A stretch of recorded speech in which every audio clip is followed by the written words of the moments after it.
Hi everyone, and welcome to my class called 9 Steps to Efficiently Self-Edit Your Manuscript Like a Pro. I'm Jessica Brodie, and I'm so glad you've joined me. First, about this class, you're finished with your novel. Great. But before you send it off to your agent or begin to seek representation in the first place, you need to get your manuscript in the absolute best shape possible. So learn from me, a longtime editor and writer, as we go through all the specific steps to edit your work. We will explore the prep edit, the big picture edit, the little picture edit, and the final read aloud, tackling everything from plot holes and perspective to fine-tuning dialogue and eliminating wordiness. And I promise you, this is not just for word nerds like me. Editing really can be fun. So, a little about me. You are welcome to read all the super interesting details about me here or on my website, jessicabrodie.com. And yes, that really is me walking with lions. That was on a mission trip in Zimbabwe. But really, all you need to know is that I'm a longtime journalist. I'm an author, I'm a blogger, an editor, a writing coach, and a devotional writer. Since 2010, I've served as the editor of the South Carolina United Methodist Advocate, which is the oldest newspaper in Methodism, founded in 1836. In 2017, I helped found the Advocate Press, which is the newspaper's book publishing arm. And I have a weekly faith blog, but my real passion, more than anything, is fiction. I'm represented by Bob Hostetler of the Steve Lobby Agency. My most important role, though, is wife and mom. This picture is me and my husband, Matt, and our blended family of 4 teenagers. They're currently ages 14, 15, 16, and 17. Yes. So before we begin, one very, very important thing to consider. What kind of editor are you? Think about this. Some of us are like the woman on the picture here in the left. She's multitasking and editing as she goes along. Some are like the picture in the middle, just patient, waiting until it's done and waiting to edit, waiting until things are just right. Some are like the person on the right, just entirely hands-off, and they do their level best, skipping all that. They just want to hire a professional editor. But whatever you prefer, you still have to do another edit, even when you hire a professional. You have to read your whole book objectively from start to finish. You need to look at the big picture stuff and the little ones, and get it ready for whatever comes next. So I've learned 9 key steps, and I'm going to walk you through each one. 9 key steps to efficiently self-edit your manuscript like a pro. Step 1, finish the book. Now, this seems like a no-brainer, but it's critical that you are fully done with the book before you start editing with gusto. Now, some people edit along the way. If this is you, absolutely no problem. But most people, we think best when we wear one hat at a time. I find it's best to write with abandon, overwrite, use passion. But then later, that's when you approach it, the editing process, like you're a brain surgeon or a master mechanic. So you edit with one hat, you write with one hat. Personally, I write a chapter, and then when I'm done, I read it over. When I'm done for the day, I fix any little things I notice then.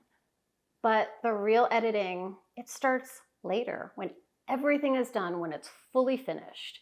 You've read it, you've finished it, everything is done, you've typed the end, you don't have missing scenes, you don't have plot holes, or at least any that you're aware of yet. You've finished the entire book, the end. Step 2, take a mental break. Now this step is very important because it's about shifting perspectives. Set your book aside for a time, whether that's a few days, a month, whatever you can do, whatever you can reasonably do. For some of us, maybe that's a few hours, but as long as you can, breathe, exercise, go on vacation. take a road trip for the day. You might binge watch that new TV series or read those 7 books that are just collecting dust on your nightstand. Do whatever you can do. Just take a mental break. This is so that when you come back to it, you can read your book from a different headspace. You're not the writer anymore. You want to switch out of that gear and you want to try to read it like a reader. So this is a crucial element here. Number 3 is to pray and prepare spiritually. As Christian writers, this is really important for us as well. We need to turn our books completely over to the Lord. So this isn't just blanket prayer. This is praying that God not only helps us through the process, but helps us read it objectively with the right intentions to fulfill his ultimate purpose. So we're praying that God enables us to see what needs to be fixed, to cut what needs to be cut, to add what should be there, so it can be the best it can possibly be for him. All of this is to accomplish his work in the world. So really put your heart into this. Number 4 is format your manuscript. Now, perhaps you like to write in 18-point Comic Sans or calligraphy font. Perhaps you handwrote the entire book on a legal pad. But now's the time to look at your book in a different light. You're looking at your book the way an editor would. So your job at this point is to make your book look like it's a ready-to-go manuscript, something that is arriving on an agent or a publisher's desk, ready to be read. So it needs to be a few key things, and you'll see this listed here. It needs to be a Word document, black font, Times New Roman, 12-point size, double spacing on the lines. Make it left justified. And for your paragraphs, make sure you're using indentation. Don't use the tab, but actually use the paragraph indentation feature. And then you only want one single space between your sentences. Also, number your pages and create a cover page. Bottom line is just to get everything entirely ready so it is just right, perfect, ready to read, just like a regular manuscript. Number 5 is what I call the prep edit or the quick cleanup.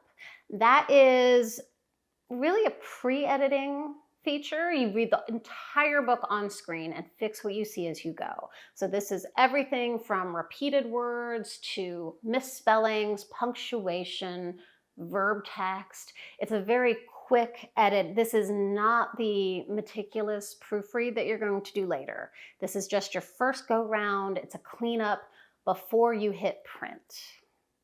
Number 6 is what I like to call the big picture edit. Now you need some supplies for this one, and you'll need 2 notebooks or legal pads. You need colored bold pens or markers, your entire printed manuscript, and most importantly, an entire uninterrupted day or 2 of solitude and a really comfortable space where you can read the entire thing. Now, how to do this? First is to print the whole manuscript out. Do yourself a huge favor and have it already formatted properly with double spaces and everything. Now, I have tried to do this inexpensively. I've done double-sided paper, single space, tiny font, all of that just to save some money or save some paper. This has backfired on me because you have no room to notate anything. It's just so much more difficult. Please do yourself a favor and print it right on one page with double spaces, normal sized font, everything. Next, you want to grab your paper and your pens and sit somewhere that is well lit and comfortable. Now, read through, but this is critical. Pretend that you're a reader, not yourself. Don't look for typos, just read for the story. Try actually to separate yourself from the writing of the book as much as possible. Now, I did a lot of plays in high school, and so if you ever did those and you had to sort of become another character, this is the same concept. You want to become the reader. You're jumping out of your headspace as the writer, and you're jumping into the reader. And you need to remember that most readers, we're selfish, we're impatient, we're reading for ourselves. So try to read like that. And if you get to a boring part, notice that. Also, as you read, keep notes. In one of your notebooks, make a basic outline of what's happening. So, chapter 1, they meet. He spills coffee on her. She instantly dislikes him. Chapter 2, she's running through park, meets friend. Chapter 3, he's at work and lonely, conflict with boss. Blurbs. This is just for you. It's for your proposal later. In the other notebook, you can note things like page numbers or questions or new characters, scenes that are unresolved. On the actual page, that's what you use your colored markers or pens for. Take the page and as bold as you possibly can, circle the sections that are dragging, that are slow, and write drag or boring. If a character is annoying, write that. If you notice that there's something off or something unresolved, note that. If there's a plot hole or let's say you have a character that's in the scene and then suddenly disappears, note that. Cross out whole pages that don't work, either to cut them or to rewrite them. If the characters feel flat or if they need work, note that. Also, look at things like story arc. Do you have rising action? Is the climax bold? Do you have the falling action? Another important thing to consider is the visual element. That's really important, especially in this world where everything is so film and video and TV focused. Readers really like to be able to picture what we're reading. So give some descriptive elements that bring the scene to life. What does the scene smell like? What season are we in? Is her neck tense? Is he overheated? Where are they having this conversation? What is their body language like? So look at those elements. Finally, read over your blurb outline. What's the pacing like? Do you need to add or delete chapters? Do you need to move anything around? So now we're getting into some of the bigger elements, and you need to ask questions about key things, such as plot. So take a look at your overall plot. Sit back and think about it. Is it engaging? Is it believable? Does it flow logically? Is there momentum? That's really important. And then think of all the different major and minor plot threads. Are they tied up by the ending? Are you leaving anything hanging that people are going to wonder about? Are there plot holes in the story? The other thing you need to look at are your characters. People so many times read books for the characters. These characters become like real, living, breathing people to us. They become like our friends. So think about our main characters. Do they have clear and vibrant personalities? Do they have strengths and weaknesses? Are they likable? What are their motivations? Why do they care? Why are they doing this? Do they act believably and consistently in each scene?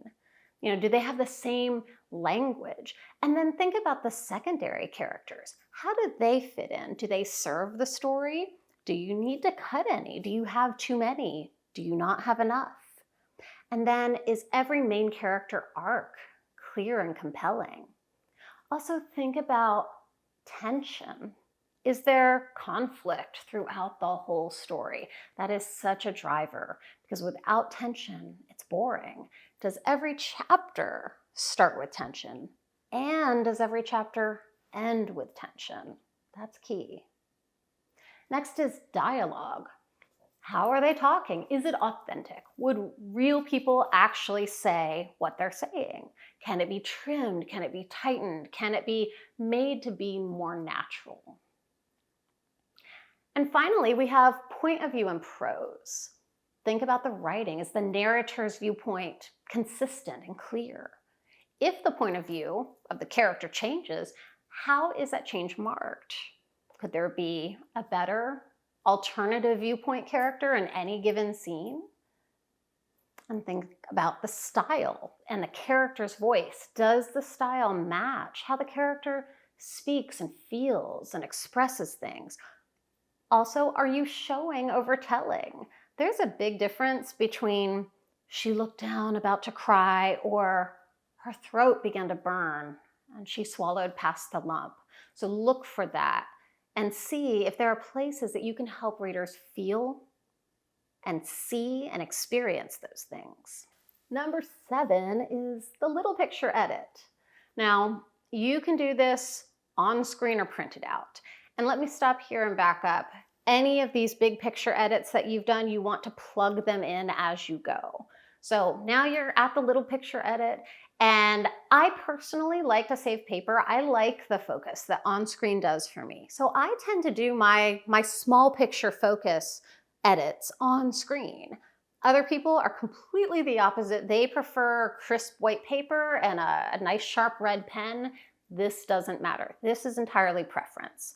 But this is the part where you're out of your reader's head and now you're in your editor's head. You're in the surgeon head. And you're looking for really critical things: grammar, verb tense, attribution.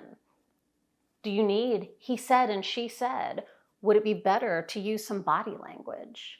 Do you have cliches that you need to get rid of? Unnecessary words, adverbs. You can probably lose all of them. Also be careful for what I like to call repeated or crutch words or special words.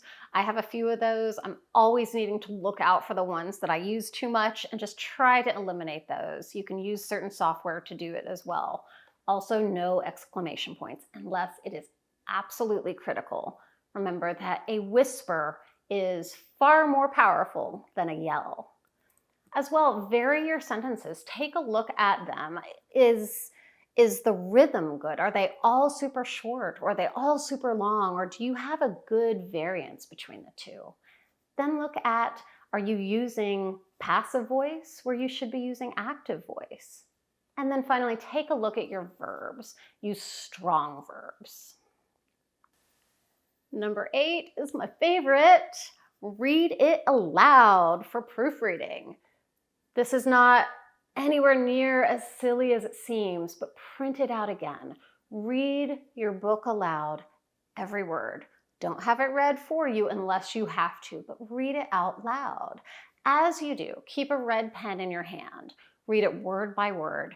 And this is going to help you focus on individual words. It helps you hone in on exactly what those words are doing on the page. And so you'll find things that you never thought you'd find otherwise. Misspellings that spell check didn't catch, rhythm, all sorts of things. It's extremely important not to skip this step. Sometimes it feels corny or silly to read things aloud, but as you do, you'll notice the rhythm of your voice, the rhythm of the character. You'll notice things that you would not notice otherwise. And last, number 9, plug in all of these changes and send it to other readers. Really, now is not the time to get shy. You really want to send your book to other readers and ask for honest feedback and listen to what people are telling you. Incorporate that in. Some other things that help. The most important thing is to read as much good fiction as you can. When we read good fiction, it makes us better. We tend to emulate what we love, and if we're filling our brains and our hearts with good writing, we're naturally going to get better. Another really important thing is to hire a professional editor. That can be the difference between publication and not. Those are your 9 steps. If you have any questions about any of these, I'm here. My email is jessicajbrodie@gmail.com. My website is jessicabrodie.com.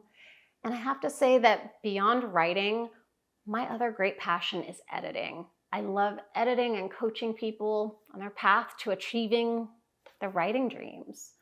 So if you want to get a PDF of the PowerPoint or the handout, just let me know and I'll send it to you. So much. May the Lord bless you and your writing.